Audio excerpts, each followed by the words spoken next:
Welcome. IDK coaching campus के YouTube channel पर मैं आप सभी लोगों का स्वागत करता हूं।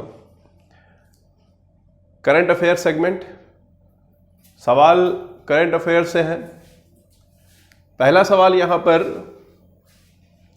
विश्व दूरसंचार और सूचना समाज दिवस मनाया जा रहा है। इसके संदर्भ में जो क्वेश्चन हो सकते हैं उसके बारे में देखते हैं। ध्यान देंगे, ये जो world telecommunication and information society day मनाया जा रहा है, आइए समझ लेते हैं कब से ये मनाया जा रहा है, क्या इसका थीम है। तो कल 17 तारीख को मनाया गया। तो ध्यान देंगे यहां पर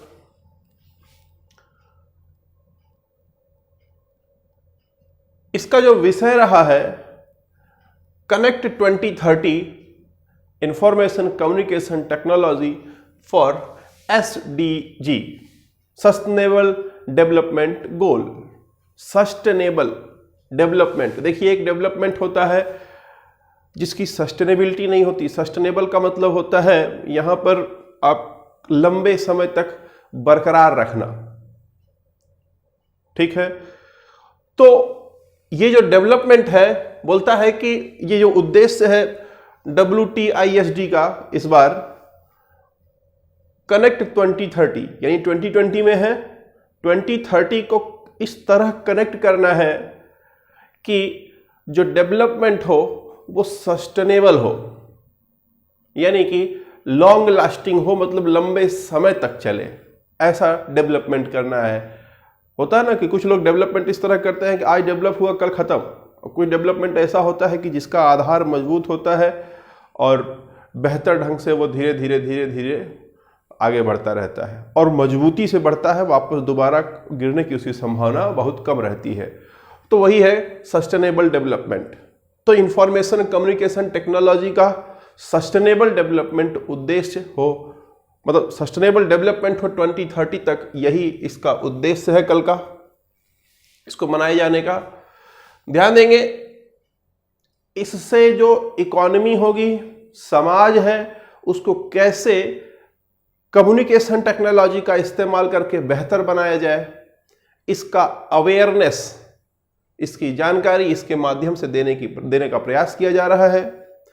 ये WTISD जो है 1900, ध्यान देंगे यहां पर 1969 से हर साल 17 मई को मनाया जा रहा है।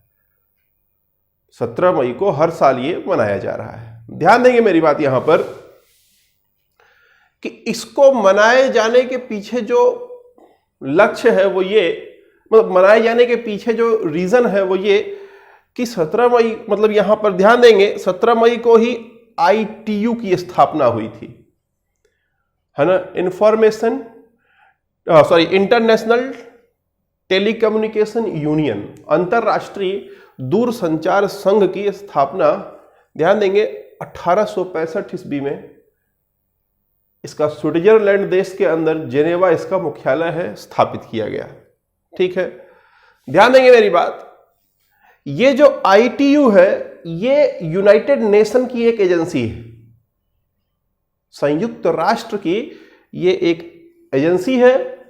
और एक बात ध्यान दीजिए कि ये मेंबर है, ये ITU मेंबर है UNDP का, यूनाइटेड नेशन डेवलपमेंट प्रोग्राम का ये मेंबर भी है ना। बात करेंगे भारत की, तो भारत इस ITU का मेंबर 1869 से है।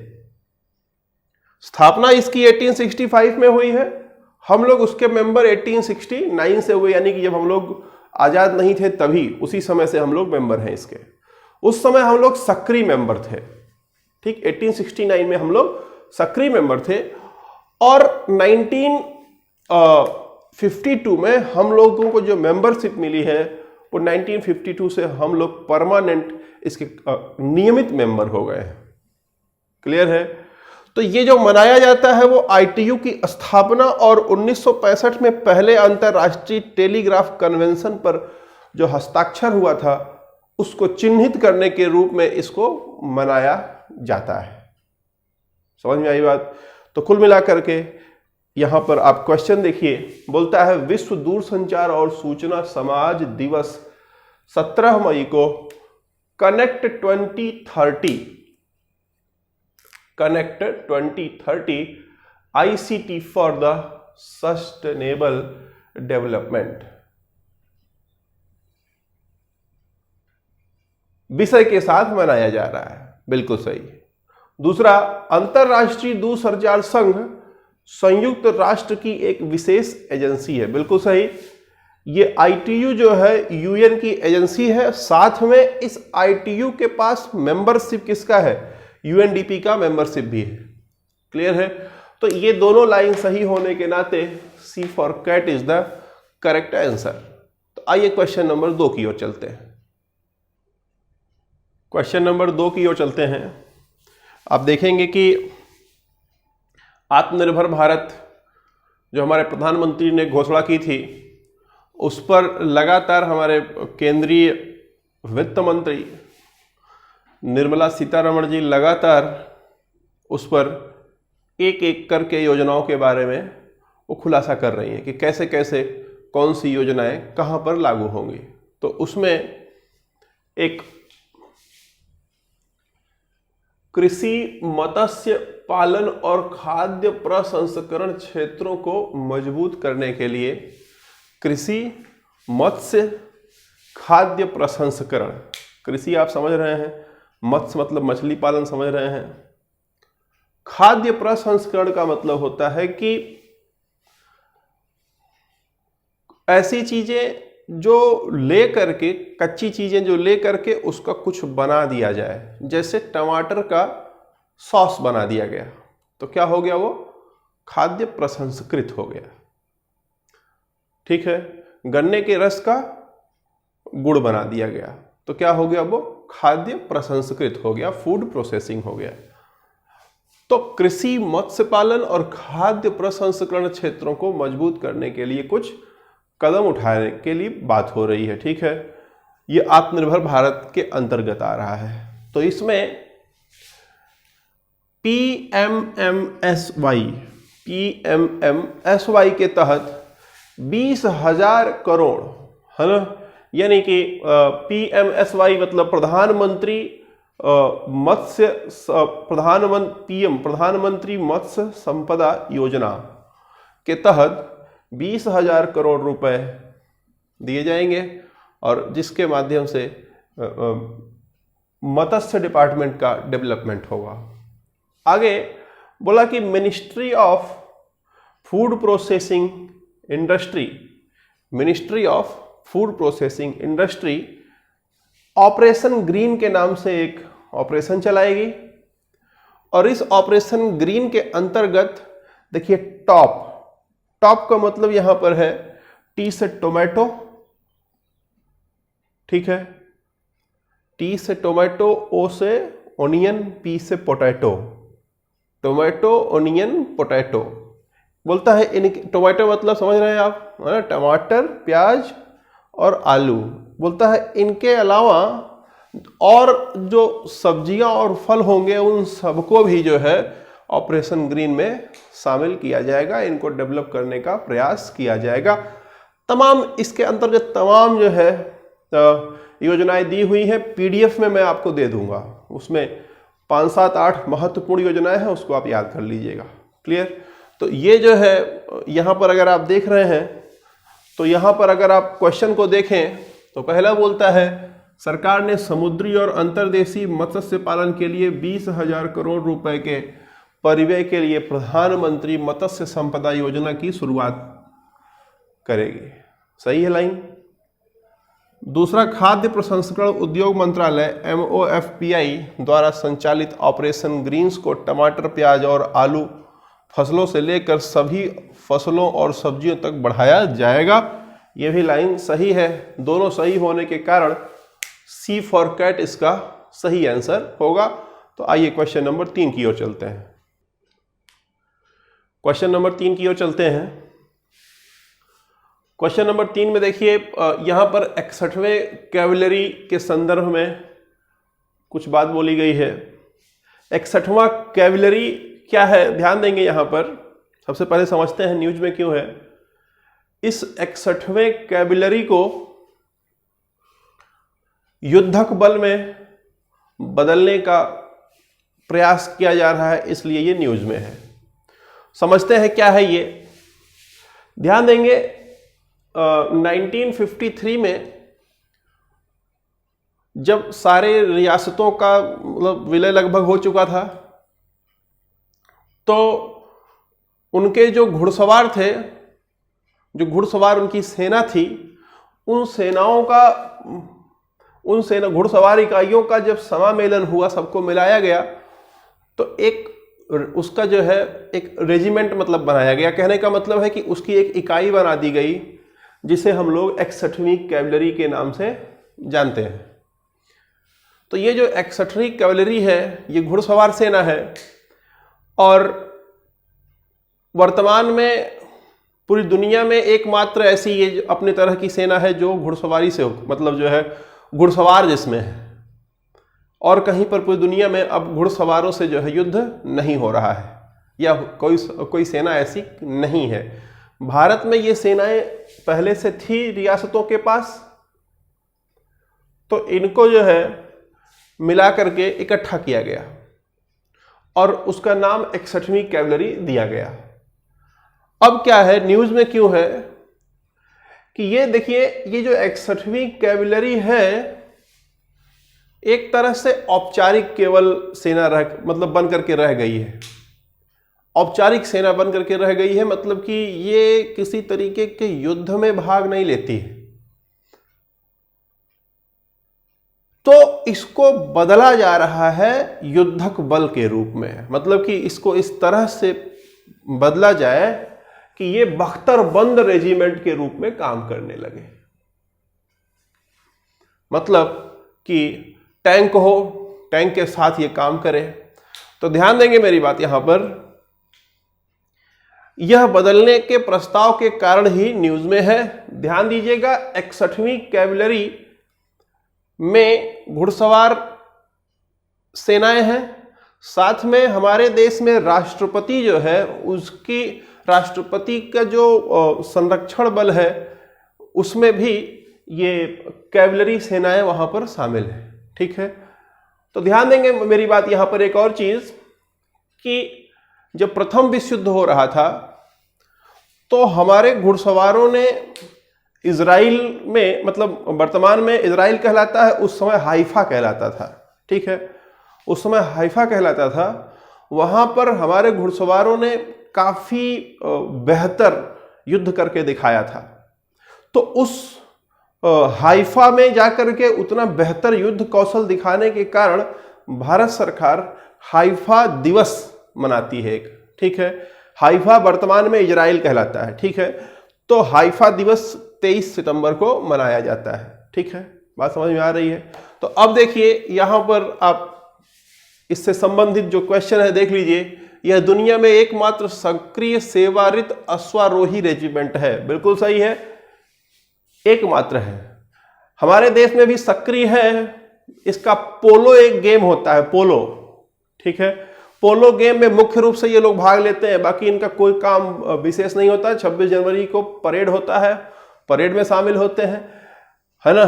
और राष्ट्रपति का जो संरक्षण बल है, या राष्ट्रपति को जो सुरक्षा देता है, सुरक्षा बल है, उसमें भी इसको शामिल किया गया है, सिर्फ औपचारिक रूप से है। ठीक है, तो आगे देखिए, अगला बोलता है 61वीं कैवलरी 1953 में ब्रिटिश भारत की तत्कालीन रियासतों की घुड़सवार इकाइयों के समामेलन के बाद बनाई गई थी। बिल्कुल सही, उसके समामेलन के बाद ही बनाई गई थी। तो दोनों सही है, इसलिए C for cat is the correct answer. तो आइए क्वेश्चन नंबर 4 की ओर चलते हैं। क्वेश्चन नंबर 4 की ओर चलते हैं। क्वेश्चन नंबर 4 में देखिए, राष्ट्रीय डेंगू दिवस, राष्ट्रीय डेंगू दिवस है ना। अब ये डेंगू को डेंगी कहा जाता है ना। ध्यान देंगे, राष्ट्रीय डेंगू दिवस है 16 मई को मनाया जाता है। अब इसके संदर्भ में कुछ सवाल पूछे गए हैं। बड़ा खतरनाक बीमारी है डेंगू, पहले तो लोग इससे मर जाया करते थे, आज भी लोग मरते हैं क्योंकि इसका कोई उपचार अपने पास उपलब्ध नहीं है। इस बीमारी में किसी तरीके का कोई उपचार किया ही नहीं जा सकता है, बस किसी तरीके से जो प्लेटलेट काउंट है वो आपका गिरता रहता है, उसको बढ़ाने के क्रियाकलाप चलता रहता है। बाकी कोई और इसकी दवा, कोई वैक्सीन नहीं बनी है। तो ध्यान देंगे यहाँ पर, ये जो राष्ट्रीय डेंगू दिवस है 16 मई को होता है। 16 मई अभी बीता है कल, तो इसलिए न्यूज़ में है। स्वास्थ्य मंत्रालय ने गाइडलाइन जारी किए हैं कि क्या करें तो डेंगू से बचाव हो सकते हैं, इसलिए न्यूज़ में है। ध्यान देंगे, वो चीज़ें आप जानते हो, गाइडलाइन जो है पहले से ही आपको पता होंगे कि कहीं पे पानी इकट्ठा ना हो, कूलर का साफ करो वगैरह वगैरह। ध्यान दिया जाए यहाँ पर, मुख्य रूप से ये उष्णकटिबंधीय और उपोष्णकटिबंधीय क्षेत्रों में होता है ये बीमारी। ये जो उष्णकटिबंधीय और उपोष्णकटिबंधीय, अगर ये पूरा विश्व है तो ये देखिए यहाँ उष्णकटिबंधीय होता है और इसके ऊपर यहाँ उपोष्णकटिबंधीय होता है, तो इतने दूर में ये बीमारी फैलती है। तो ध्यान दिया जाए, ये बेसिकली मच्छरों द्वारा जनित वायरल संक्रमण है। इसका जो सीरम है, ध्यान देंगे यहां पर 4 अलग अलग तरह के सीरोटाइप होते हैं। Dinghy 1, dinghy 2, dinghy 3, dinghy 4। ठीक, बोलता है कि ये जीनस फ्लेववायरस परिवार से संबंधित है। याद रखना पड़ेगा इसको, जीनस फ्लेववायरस परिवार से संबंधित है। और एडीज एजिप्ट, ध्यान देंगे मच्छरों में एक नर होती है, मतलब एक नर होता है, एक मादा होती है। जो नर होता है वह आप देखेंगे, वह आप ये समझिए कि नर मच्छर आपका खून नहीं चूसता है, मादा मच्छर जो होती है वही खून चूसती है। समझिएगा बात। ये जो नर मच्छर है वो जिंदा रहते हैं कैसे? वो पेड़ पौधों के छालों पर जो है वहां से जो रस निकलता है उससे वो जीवित रहते हैं। लेकिन ये जो मादा मच्छर है, मादा मच्छर खून पीती हैं। क्यों? क्योंकि उनको जो उनके पेट में अंडे होते हैं उनको जिलाने के लिए, उसको मतलब जो है बड़ा करने के लिए उन्हें खून पीना पड़ता है। ठीक है, तो बेसिकली ये जो एडीज एजिप्ट मच्छर है, मच्छरों का प्रकार है एडीज एजिप्ट, उसके द्वारा ये बेसिकली ट्रांसमिट किया जाता है, मतलब एक इंसान से दूसरे इंसान में। ठीक है, मतलब यही एडीज एजिप्ट मुख्य वेक्टर है, वाहक। अब ध्यान दीजिए, एक बार जो इंसान संक्रमित हो गया डेंगू से, फिर उसके बाद वो अपने अंदर वह जो वायरल संक्रमण का जो करैक्टर है उसको लिए रहता है। और जब कोई एडीज एजिप्ट मच्छर, अगर वह संक्रमित मच्छर नहीं भी है तो भी अगर वह उस इंसान को काटती है तो चांसेस होते हैं कि वह मच्छर संक्रमित हो जाए डेंगू 1, 2, 3, 4 किसी एक वायरल से, और फिर वो मच्छर किसी और को काटेगी तो फिर क्या होगा कि ये वायरस ट्रांसमिट हो जाएगा। तो जिस इंसान को एक बार डेंगू हो गया वह इसके ट्रांसमिशन में एक तरह का कारक होता है। समझ पा रहे हैं बात आप? तो कितनी खतरनाक खतरनाक बीमारियां हैं, है ना। डेंगू आया, कोरोना आया है, ये भी चला जाएगा। आइए देखते हैं यहां पर डेंगू वायरस में 4 अलग टाइप के serotype, DEN 1, DEN 2, DEN 3, DEN 4 शामिल है। सही है, 4 अलग तरह के सीरोटाइप होते हैं। अगर डेंगू कभी किसी को हुआ हो, आप रिपोर्ट देखेंगे तो उसमें या तो ये या तो ये या तो ये या तो ये कोई एक शामिल होगा। ठीक है, कि किस टाइप का डेंगू हुआ है। जो कि genus flavivirus, genus flavivirus, basically genus flavivirus के परिवार से संबंधित होता है। आगे बोलता है क्यूलेक्स मच्छर, यहां पर देखिए क्यूलेक्स मच्छर मुख्य वेक्टर है जो डेंगू का कारण बनने वाले वायरस को प्रसारित करता है। यहां पर क्यूलेक्स नहीं है, यहां पर एडीज एजिप्ट है, तो इसलिए ये दूसरा लाइन गलत है, पहला लाइन सही है। तो यहां पर ए करेक्ट आंसर होगा। तो क्वेश्चन नंबर 5 की ओर चलते हैं। क्वेश्चन नंबर 5 की ओर बढ़ते हैं। क्वेश्चन नंबर 5 में देखिए, सुपर अर्थ के संदर्भ में निम्न कथनों पर विचार करें। सुपर अर्थ, एक ग्रह खोजा गया है जिसे सुपर अर्थ नाम दिया गया है। ध्यान देंगे, ये अर्थ खोजने वाला, अर्थ खोजने के लिए ये university of Canterbury, university of Canterbury ने इसको खोजा है। इसे सुपर अर्थ क्यों कहा जा रहा है? क्योंकि आकार में ये अर्थ के समान है और इसकी कक्षा जो ऑर्बिट होता है, ऑर्बिट भी इसका अर्थ के समान है, इसलिए इसे अच्छा, और इसका जो द्रव्यमान है वो अर्थ से ज्यादा है।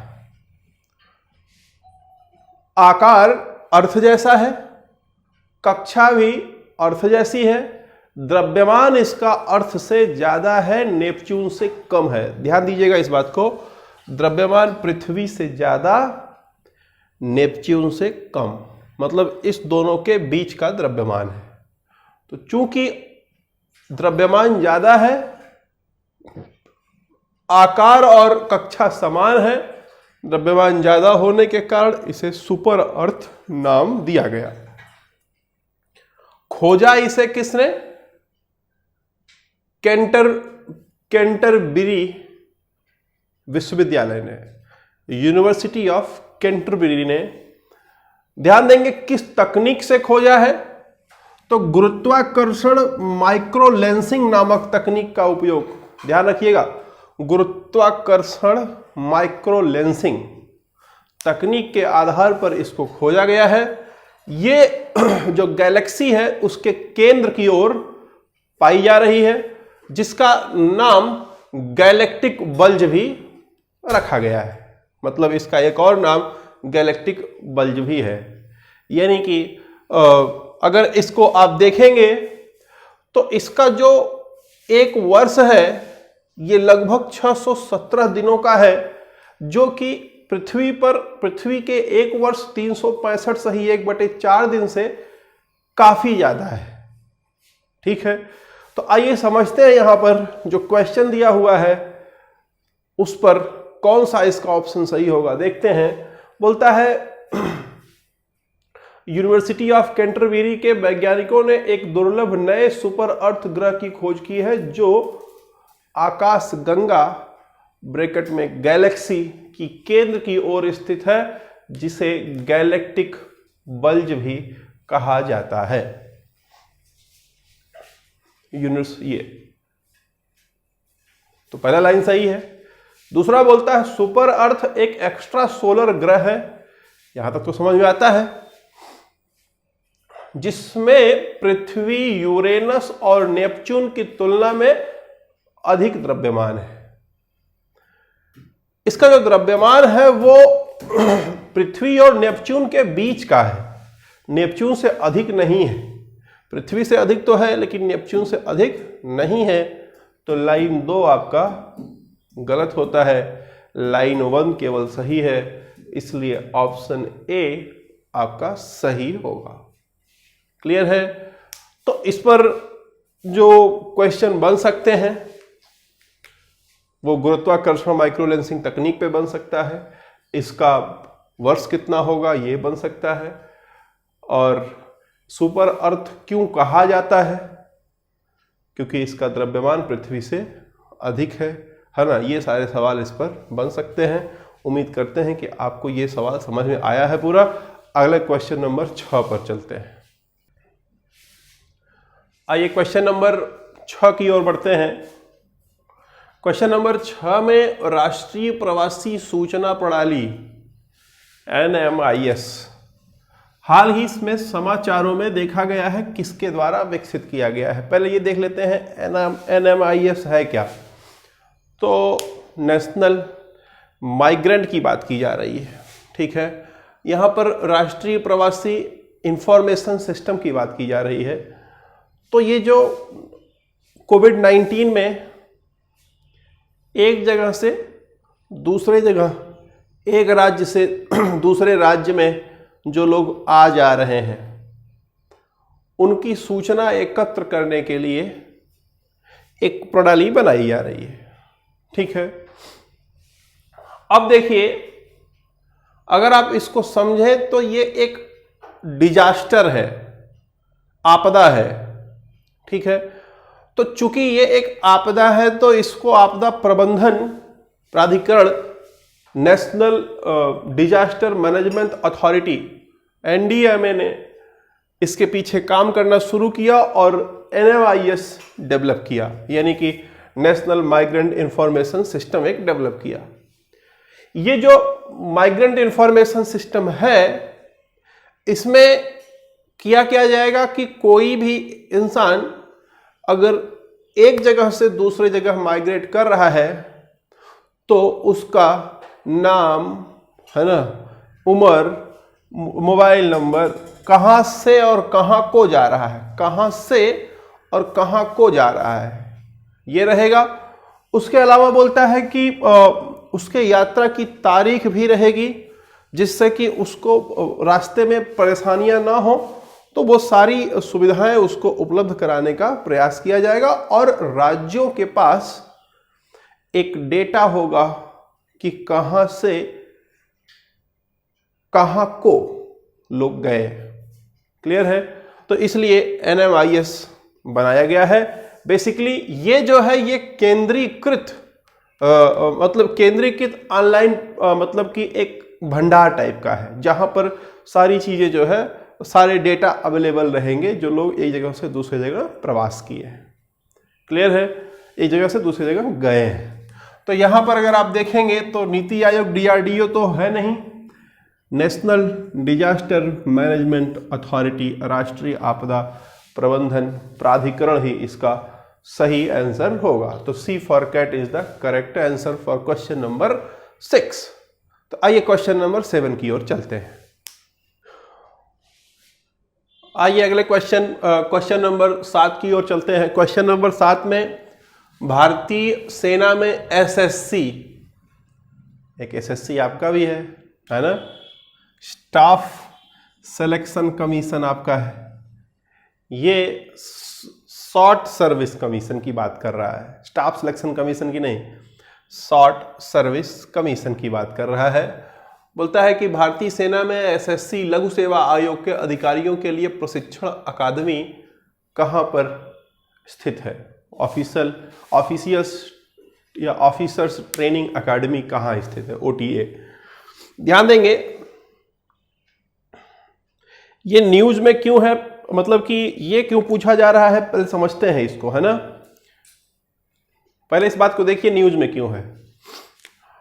बात समझिए हमारी कि हम लोगों ने पिछले 5 साल में रक्षा बजट में, डिफेंस जो बजट होता है, 68% का इंक्रीमेंट किया है, 68% बजट बढ़ाया है।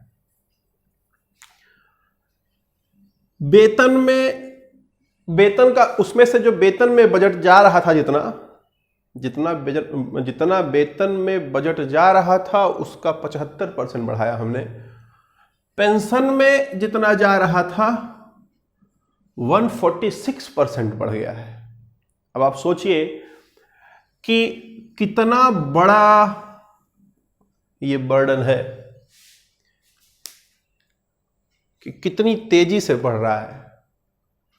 भाई 10 साल में SSC जो 60 सर्विस कमीशन है, इसमें कोई आदमी नौकरी करता है, 10 साल बाद वो रिटायर हो जाता है। 10 साल नौकरी करने के बाद रिटायर हो गया, उसको पेंशन देना पड़ेगा। जाहिर सी बात है कि जो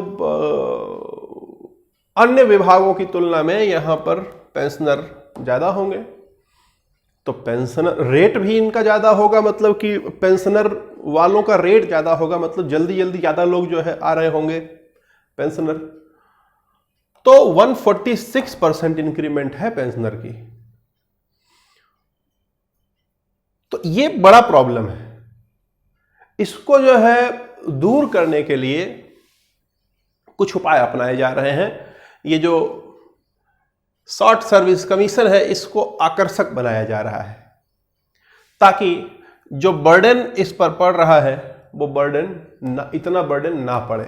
ठीक है, तो क्या आकर्षक बनाए जाने के लिए जो रक्षा स्टाफ के प्रमुख हैं, डिफेंस स्टाफ के जो प्रमुख हैं जनरल बिपिन रावत ने कहा अभी न्यूज़ में कि हम लोग विचार कर रहे हैं कि इसको 10 साल से बढ़ा करके 14 साल का जॉब कर दिया जाए, तो जो पेंशन का बजट है वो कुछ कम होगा। और क्या किया जाए, और बोला कि हम लोग इसके बाद एक अस्थाई कमीशन बनाने का सोच रहे हैं कि जितने लोग रिटायर हो रहे हैं 25 से 30% लोग वो उस अस्थाई कमीशन में जो है चले जाएं, तो पेंशनर न हो करके वेतनर हो, मतलब सैलरीड हो। ठीक है, 25 से 30% स्थायी आयोग में चले जाएं। देखिए पेंशन देना कठिन काम होता है, बिना काम लिए हुए उनको देना, ठीक है, और दूसरा एक काम कर रहा है उसको दे रहे हो, तो दोनों में डिफरेंस होता है ना।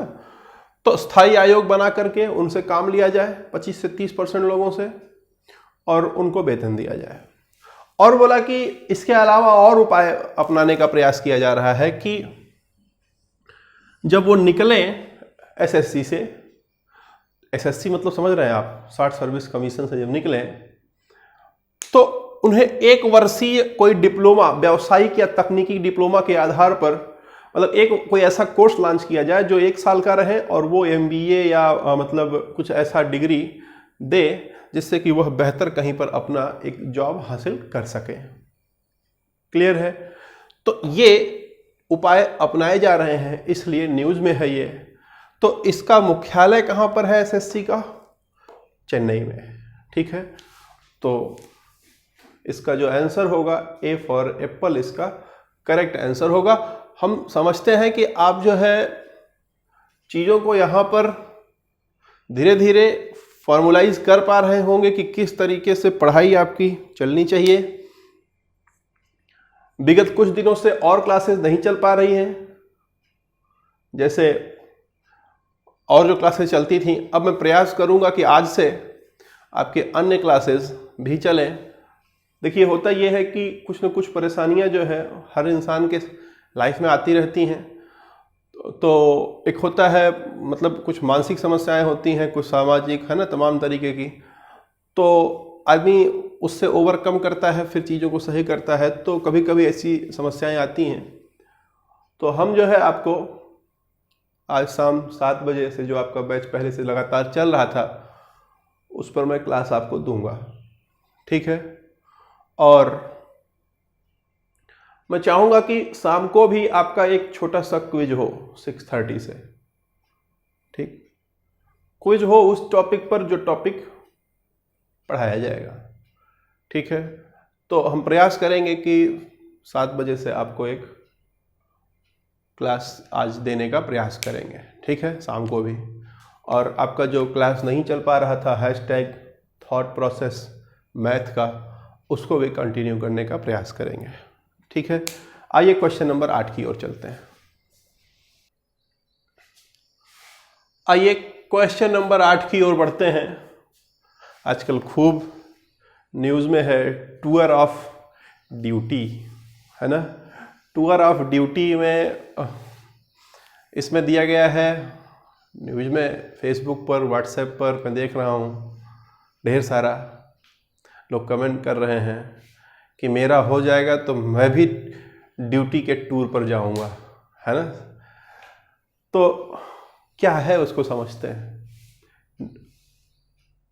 भारतीय सशस्त्र बल एक ऐसे प्रस्ताव पर विचार कर रही है जो आम नागरिकों को टूर ऑफ ड्यूटी नामक मॉडल हिस्से के रूप में स्वेच्छा से 3 वर्षों के लिए सेना बल में शामिल होने की अनुमति देता है। किसने शुरू, मतलब भारतीय सेना, नौसेना, वायुसेना या तटरक्षक बल किसके द्वारा ये प्रस्तावित है? ध्यान देंगे मेरी बात। ये प्रस्तावित क्यों है, मॉडल समझिए इसके पीछे, और है क्या, क्या हर कोई पहुंच जाएगा आम नागरिक? ध्यान देंगे। अब देखिए,